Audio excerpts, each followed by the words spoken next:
آپ نے تاج محل بنائے، آج بھی کچھ نہیں ہوا ہے۔ آئیے اپنے ادارے قائم کیجئے، 20 سال صرف آپ کے پاس ہیں، اور صرف 20 سال۔ یاد رکھ لیجئے حالات بہت تیزی کے ساتھ بدل رہے ہیں۔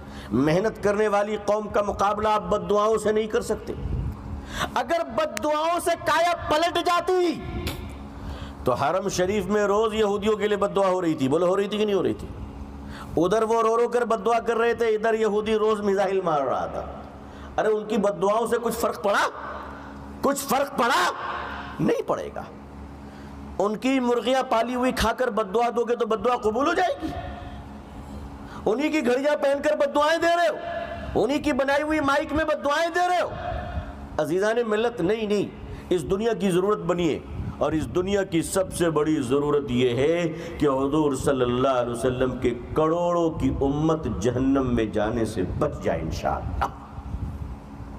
یہ عظیم فکر ہے جو ہمیں ہونا ہے کہ نبی پاک صلی اللہ علیہ وسلم کی عظیم امت، اس کی دنیا بھی بن جائے، اس کی آخرت بھی بن جائے، ورنہ قیامت کے دن یہ امت، یہ ہمارے غیر مسلم بھائی اگر آقا صلی اللہ علیہ وسلم کے سامنے کھڑے ہو کر ہماری شکایت کر دیے تو آپ بتائیے ہماری پوزیشن کیا ہوگی کہ یا رسول اللہ صلی اللہ علیہ وسلم، آپ کے چاہنے والوں سے ذرا پوچھئے کہ انہوں نے کبھی آپ کا کردار اور آپ کی سیرت ہمارے سامنے بیان نہیں کیا۔